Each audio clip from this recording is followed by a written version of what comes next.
Good afternoon. Welcome to episode 93. My name is Norman Fang, Norman Orchid Nursery, and today is one of my favorite subject is the Paphiopedilum. We call it private type. Can we kind of close up this session here? And I want to give credit. I drive to Huntington Botanic Garden and to borrow some of the species that from Brandon Tam, and because sometimes I don't have all the private in flower for this talk. I do have a lot of hybrid, so everything on this side is hybrid and this side is a species. One of the characteristic for this type of private Paphiopedilum is they all have variegated leaf, majority of them. Look at how beautiful. This is Deltanarii. This is Melanoponensis. Okay. Majority of them are actually from China, the southeast Yunnan, China. That's the area they call it Shangri-La. I've been there once. It's beautiful. There's only one season in that area of the China. They are north of Laos, Thailand, and North Vietnam. So there's only one season there, spring. So that's why they call it Shangri-La there. And so the Melanoponensis, okay, and Micranthum, the bubblegum orchid, and there's another one called Armeniacum, which we don't have it in flower, but Armeniacum is very similar to this in size and flower. So I'm going to use this. We can pretend this is like Armeniacum. So Armeniacum is another bubblegum, like Micranthum, and this is still flowering on this one here. And notice that all the private from China, majority they all have beautiful variegated foliage. There are two species of this type, but does not have variegated leaf, and that is Amazonii, which is also from China, the same area. This is the one that I have a number here. So later on, Corey do the recap, there will be a picture coming up. Amazonia is probably the biggest in this group. The flower can be about at least almost 12-15 centimeters, 5 inches. So Amazonia, the flower, when they're in flower, can be bigger. The flower can be bigger than the leaf. And that's one thing about this type of orchid. They all started about coming to the picture in cultivation about in the 80s. Okay, when they first come up, I can recall the first time we seen in the 80s, late 80s in Los Angeles.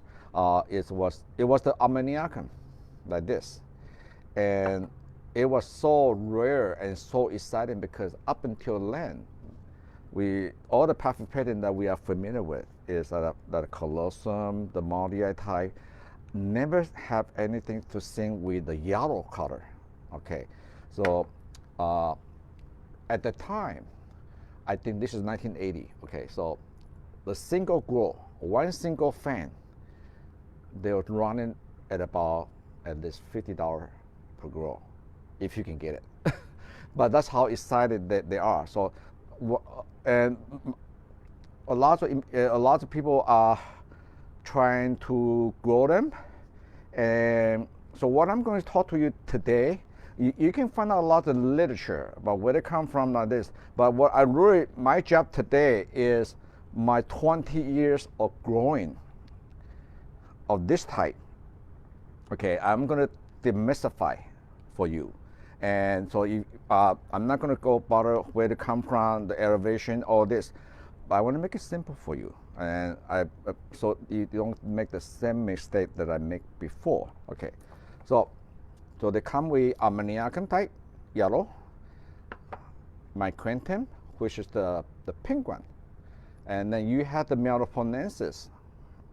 One thing about Melanoponensis, this is a beautiful, three beautiful one that I borrowed from Huntington. depending on where they come from. Look at the foliage. Look at how the variation in foliage. Some can be wider, some can be more narrow. Okay, and there's another one called Jackie Eye. Okay, Jackie Eye is very rare. Jackie Eye is almost like pure green. And Jackie Eye is an endangered species, and the leaf is even about half of the size as this. That's it. One thing about, I'm going to start with Mealoponensis first. Mealoponensis is probably the most fragrant of all the brachytype. And they do have a fragrance. The fragrance had the smell of the almond flower, or the almond cookie. One thing about you growing this type of Paphiopedilum is patient. From the spiking, emerging spike for Paphiopedilum to the flower, it can it could take minimum 3 to 4 months before they even reach to this stage, and then they gradually open. Okay, so you have to be patient. And another customer or member that have asked me about, sometimes for this type, you have the flower come up and the flower busted. Okay, that is an indication of too much water. Okay, all right. So we will go over on the potting soil or the potting mix later on. So I'm going to do an introduction to you first. You notice that the Mealoponensis do have a bigger, their root system is very thick and fat. So you do want to have a deeper pot if you go in Mealoponensis versus the Micranthum or the Armeniacum type. Okay, they like it to be, actually like to be more shallow. They do not, if you go in like this deep a pot, you're going to drown them. If we overwater them, and look at it, and also just a proportion of the foliage versus this. Okay, and okay, so all the Chinese species, they do require a cool temperature before they flower. So the temperature will be a factor.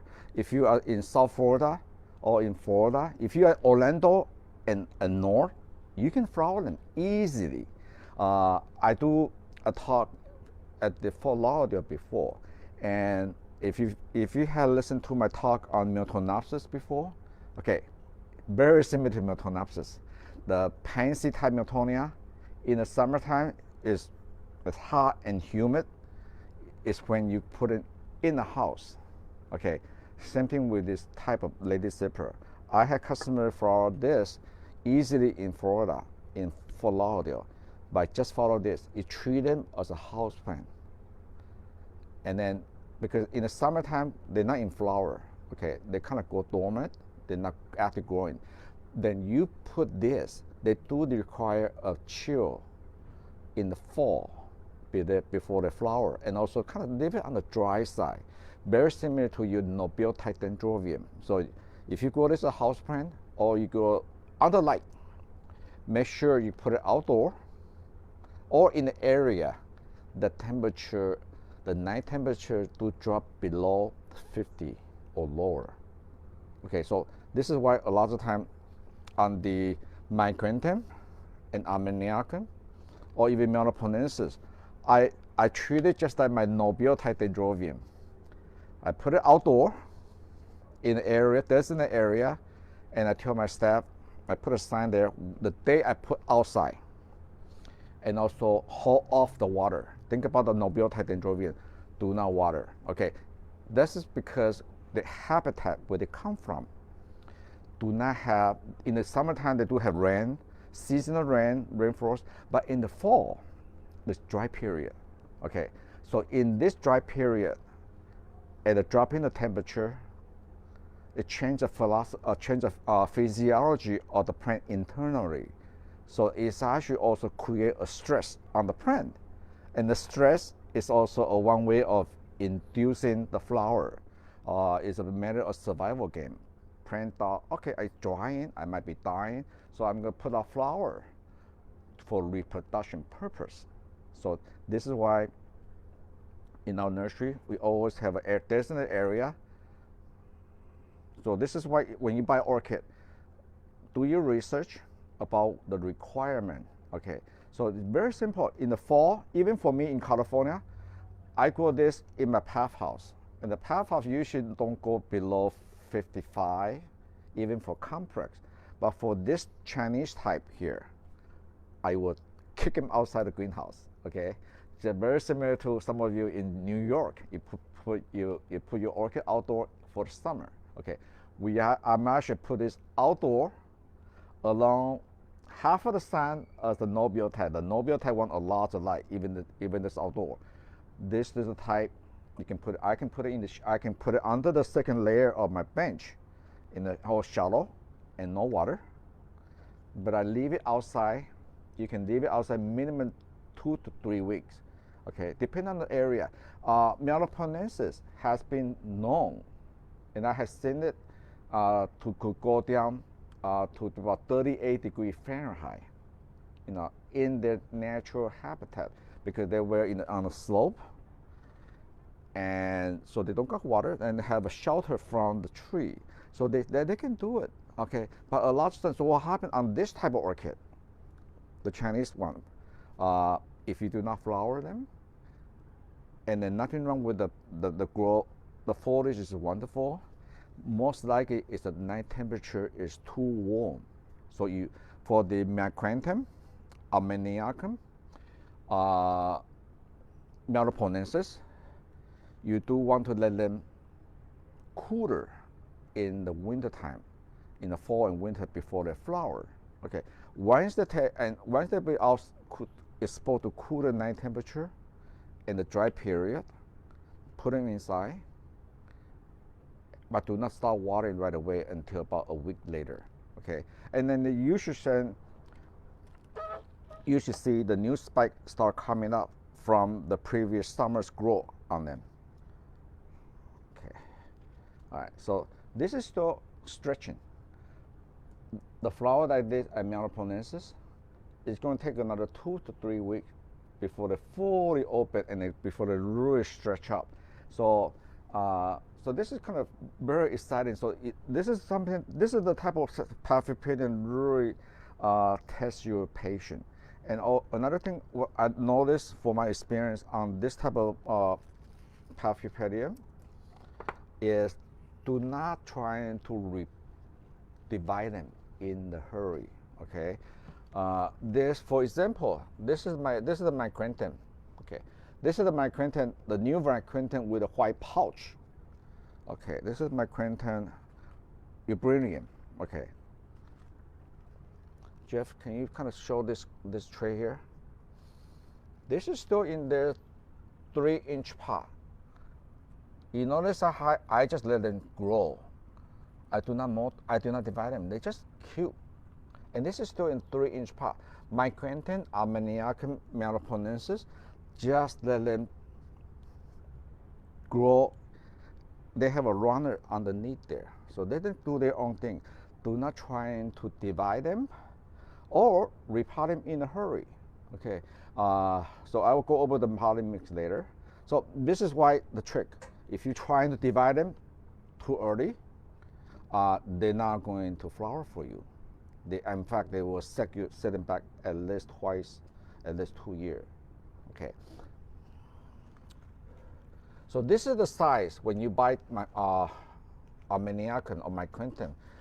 This is the size we're trying to sell. You try not to get single grow. You always try to get at least 2 grow on this. So that is a mature size, and they are very extremely slow from seed, even slower than Rothschild and Rhiannon, even though they look small. So never buy what we call the eyelashes size. I think the eyelashes size this small and Jeremy offer. says they're very robust. Yeah, but once they get to this size, they're wonderful. Okay, the robust grower. This is all from seed, and I've been collecting this for about the last 15-20 years. And so every time I go travel to Asia, I would visit the the pop grower, and I will, anytime if they have different strand, I will buy them.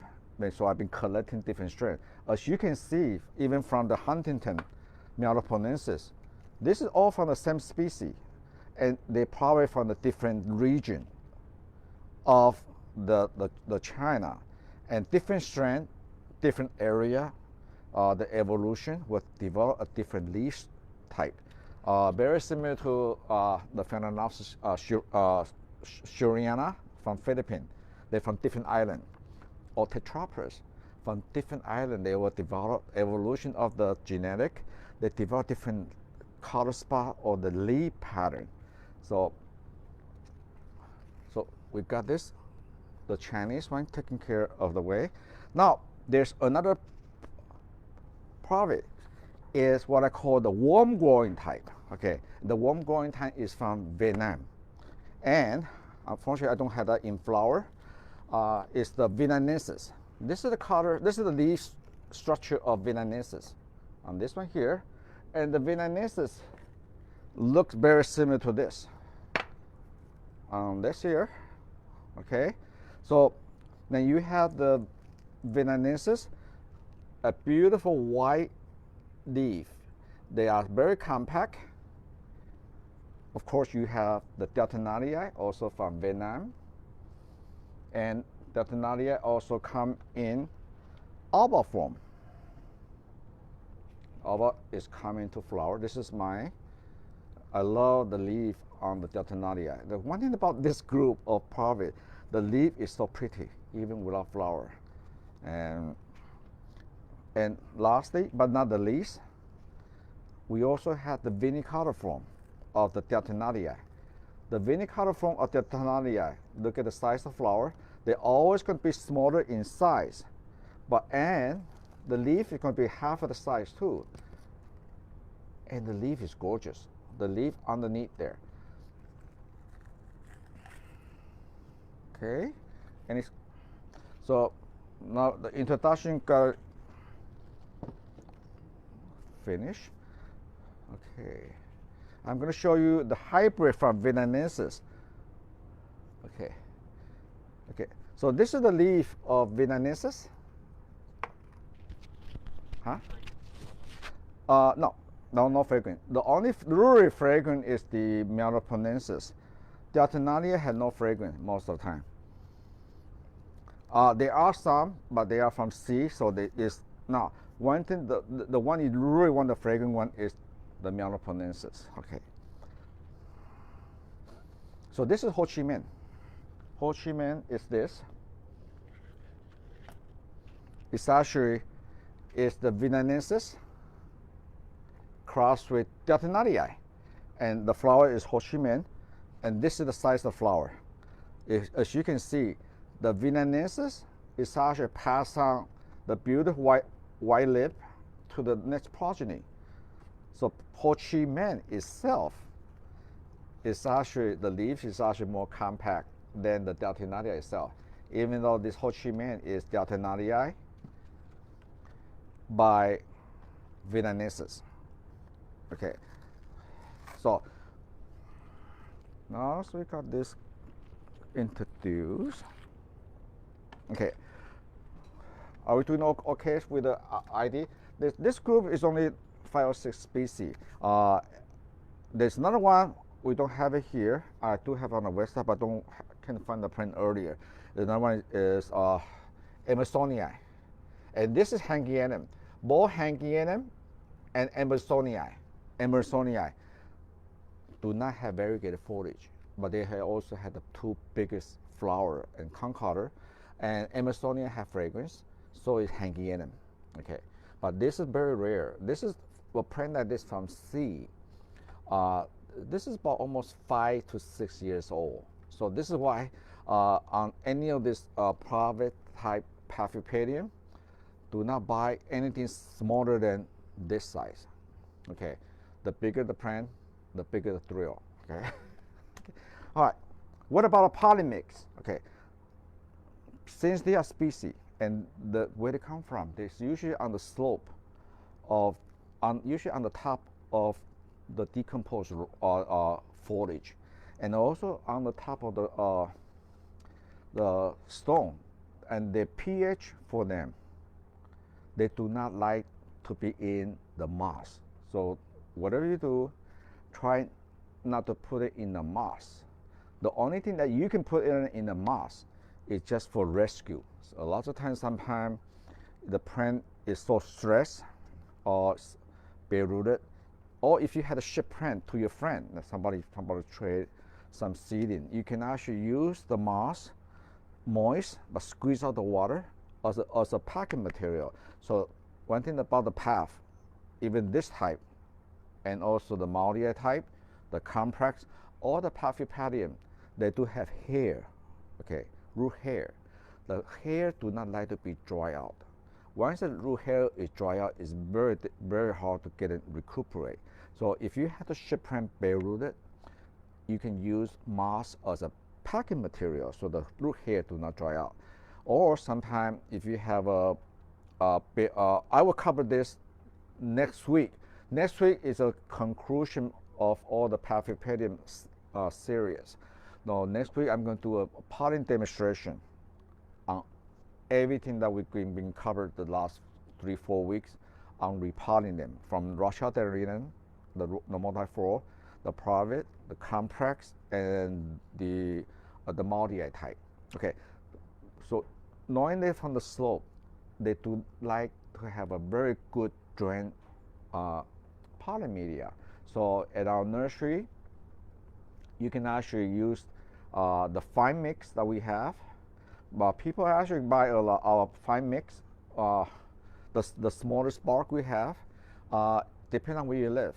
If you live in Seattle, you can actually get the fine mix and add some of your, or if you live in Seattle, you do want to buy our medium-sized bark, medium mix in there. So they are more coarse, because in Seattle, the weather might be dry out much slower. If you're in Arizona, you want to use a fine mix. Okay, the fine mix, all the Paphiopedilum like to have alkaline pH in their pollen media. So make sure they have a lot of coarse material. Most of the time you see here, a lot of people, you can add the big perlite, or you can have pumice in there, extra in there. And on the packing peanut that you save from us, you can also put a layer of styrofoam peanut underneath here when you do the repotting. So that actually also going to generate and help them for the drainage also. What about the watering? With the exception of in the fall, before they flower. From now, March to about October is what we call the active growing season. This is the time you do want to make sure you stay on top of the watering. But if they are in spikes, okay, you can mix the plant, the leaf, and the flower, and also the make it dry until when it's the puffy bud. Once they open, flat like this, do not spray the flower on it, whether it's a make it dry, fertilizer, or water, because that you're going to have water go inside the pouch, and they're going to collect here, and they're going to have botrytis, so the flower is going to senesce prematurely. So I do this water at least from now on. At least I check them at least once a week, sometimes twice a week, depending on the media. In general, smaller the pot, the faster they dry out. The bigger the pot, the slower they dry out. And this is why on the watering, when you put your orchid together, whether in your greenhouse, under the growing car, or windowsill, put all your 2-inch, the same size together. The big pot, 5-inch, 6-inch in the one area, because the 104 2-inch pot and 3-inch pot, those are the ones that need your attention because they would probably need more watering. So you do want to check it at least once a week. The big part like this, in the wintertime, they were okay to do the watering, about check on them every 2 weeks in the wintertime, because remember, the temperature will be lower during the day and during the night. So it's all about the temperature. We always recommend to check the water once a week. Okay, that doesn't mean that you have to water once a week. This type, more than once a week. This type, for example, in the citron part, once a week is too much. If you do that once a week and the potting media stay too wet, that's how your flower bud is going to get busted. Okay. How are we doing so far? Pest and disease. The only pest that usually bothers them, well, the leaf is so coarse. Okay, the scale don't like it. The only thing that will bother them is the minibud, and the minibud usually will try to hide behind the flower, or sometimes they will just a Phalaenopsis. They will hide between the leaf or the crown. So you do want to check for minibud if usually will be on here, because where the stem have a lot of hair, so they're very easy for them to for the minibud to lay eggs there. So you always can, if they're gonna have a minibud, they're probably gonna be behind the flower or right around here. Okay, all right. But the minibud, if you have minibud on the path, this type of path, it's better not to spray any pesticide on them.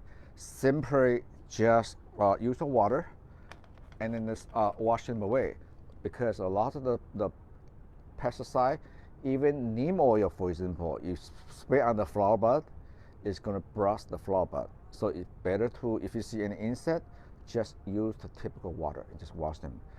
Generally speaking, any of this path, in my path house, we do have to spray pesticide on the fail, but in general, in my Paphiopedilum house, I told my pesticide applicator they usually don't do anything in there, because path itself, if you keep the growing environment clean, you can actually reduce a lot of insect population. So if you don't have to spray them, why waste the money? The pesticide, and they're not really like it anyway, because a lot of pesticide, just like when we take in our pill for our medicine, there's always a side effect. And being a species, and they do have a lot of hair under the foliage or the soil stem. So whatever you spray on them, they're going to stay there longer. Let's say for Cattleya or Phalaenopsis. So they're going to, this type of Paphiopedilum, they can be very easily got what we call overdose on the pesticide. So if you don't have to spray them, they don't have problem, don't do it. You don't need to. Okay, you don't have to have being brainwashed by the pesticide company that you got to spray this every 2 weeks, blah blah blah. If you don't need it, nobody sprayed it in the wild. The plant have their own resistance to the environment, and also, so what if they got a couple mark by the insect? They're not going to die. I was at Huntington yesterday, and we saw some of the Phalaenopsis we donated. Some of the Phalaenopsis cheaper. It got a couple of the bite from the insect, and that's okay. The plant did not die. Then in fact, plant heal themselves, because in the public botanic garden, most of public botanic garden, because open to the public 7 days a week, they cannot spray any harmful pesticide. In fact, they usually do it organic way. So they kind of coexist. I do the same thing in my own greenhouse. The other night, one of number 17, I have a population of frog at night, and that's wonderful, because I do not want to harm them, because those frogs will eat the fungus gnat. The fungus gnat usually come with the pollen mix. When they get decomposed, they eat them, or could be some of the possible of the the flying minibug or some other insect.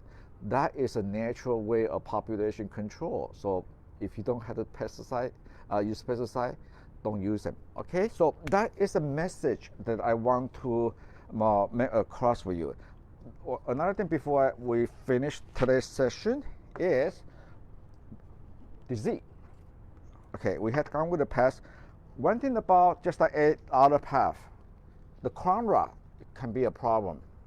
Okay, because that everything else, we Paphiopedilum phalaenopsis complex, the way the structure of the foliage is easily collect water here, even in the wild. So this is a perfect example of this is another Vietnamese, and this is 3 years old. There's a lot of investment here, but I'm not going to throw it away here yet. So some of you, because the plant might not die. This is just like Repotting Rot. So you can do this the same thing with the Paphiopedilum and the phalaenopsis. Okay, do a drop of the 5-cent, concentrated 5-cent. Okay, got to be constant. A drop, 2 drop, and then let it dry. So I'm going to set this aside, and we'll kind of revisit it next week. What we're doing right now is the concentrated 5-cent is going to destroy all the 5-cent in there, and hopefully going to go down all the apical meristem, that's the growing tips, preventing them from rotting more. Once we got it all dry out, and we seen it with the phalaenopsis, okay, once we eliminate the fungi around the growing tips, they didn't dry out, let the plant take their own course. So this is because I have so much investment in this Vietnamese. Okay, so I'm gonna let them dry, and next week we're gonna come in and do the Norman cakey paste, and that's when the cakey paste is actually developed not just for doing cakey, but also for what I call the rescue plant. Okay, so now the first step is to eliminate the pathogen. Then we don't water them, just simply set aside, they don't got water. Okay, take them out of your greenhouse, because the greenhouse usually are more humid, so I usually will take this to my warehouse. Okay, so nobody going to accidentally water the plant. And warehouse is cooler, moist, and drier. Okay, so that's it for this. Are we doing okay for this week? The fertilizer is everything the same. Okay, the light is during the year, the same light as the phalaenopsis. The only time you can actually go and give them a lot more light is in the fall, when we give them lower temperature and cool the light, because in the fall you can actually give them a lot more light, because the intensity of the fall in November is very different than the light intensity in the summertime. But if you are going under light, you do not have a problem. The few thing that I don't think the light is that much. The light is for them to for the fruit flower. You do want to pump it up between 1,000-foot candle up to 2,000. No more than 2,000. For example, this one here. I think this is actually, you can tell by the color of the leaf. This is actually good, and the very brighter side, one side of greenhouse. Okay, versus this is the cooler side. Okay, so a lot of the time when you see the light, the color of this light, you can tell maybe you want to move it to the darker area. Okay, and especially the alba one, the alba deltonii. I grow this. The minute I start growing this light phalaenopsis, remember deltonii is a warm species from Vietnam. They are great looking. Look how pretty. And this is also a very good strain of the deltonii. Okay. So I love this species. They are very, very ornamental. They are pretty even without flower. Look at the skin. Look at this marking. You can actually look at the mark. Every one of them, they are all from sea. every one of the marking is different, even though this is my Quentin Urburnia, which is the alba strain. Look at the leaf and structure on this. That's wonderful. Okay, so then I'm gonna species. Okay, so this is some of the hybrid that from this type, and hybrid actually do it trying to improve on the species. So there's a lot of work been doing on the hybrid or the Parvis species. One of the most successful is what I call the Ho Chi Minh. Of course, the Ho Chi Minh is Deltinarii by Vietnamese. So Ho Chi Minh, this is actually the 3rd year flower. Plant like this with a 3 grow. This is about 6 years old. So this is like a living antique or the bonsai in a way. The more mature, you can have 2 flowers, and it's not uncommon to have up to 3 flowers. Okay, because the Deltinarii now we have is not the Deltinarii was that been selling for 100 years from the French strain. This is actually rediscovered of the Deltinarii from South Vietnam. So this has been make a lot of changes in breeding. This one here is Golden Palace. Okay, Golden Palace is Memorial later hues. So this is actually not the best shape because this has been flowered for a long time. So this is actually a complex hybrid of Amazonii and Armeniacum, and also Amazonia, American, and Hangianum. Okay, so you can see the flower, the size in proportion to the leaf. This is another hybrid, 2864. We kind of showed this last year. This is Norway Song by my Quentin Urburnia. So this is the crossbreed with this one here. So they got a white lip here, and this is first bloom seeding. And this is 5 years old from out of flask. Okay, so this is very similar to Paphiopedilum Rot. It just takes a long time for the rich maturity. That's why I said never buy the really tiny eyelash size. Okay, and so this one here, we have this number. For priority, I have only 6 left on this cross. So this one actually have a lot of characteristic from my Quentin. Okay, the only difference is using the white pouch of the my Quentin here. Gorgeous leaf, gorgeous leaf. Okay. The hybrid that I've been really enjoy seeing this. This is reciprocal cross. With the name is same. Latoya. Okay, this is Phoneticum hybrid, and Phoneticum by Armeniacum. Okay, Armeniacum is something similar to this. Phoneticum is a natural hybrid of Meloponensis and my Quentin. So this is pretty much 3 species: Meloponensis, my Quentin, and Armeniacum. So this is reciprocal cross. This is using Phaseacum as a pop parent to carry seed pod. So obviously the flower is going to be bigger. And this one here is using Armeniacum, the Armeniacum, to carry seed pod. So they're going to be more dark yellow but smaller in size. So this is what we call reciprocal cross. Go both way. We're doing that on a lot of the Phalaenopsis too. The hybrid registration might be the same, but look at the label. That's what label is a code for everything. Sometimes we do it both way, and you can see the difference between the outcome on this. Okay, so this is the fun. This is a really fun cross, and this has been blooming for about. They start spiking about November, and they flower about in January, and they're going to last about 3 to 4 months, just like Phalaenopsis. Okay, And another fine hybrid is, we don't have this anymore, but this is Narito Hasagawa.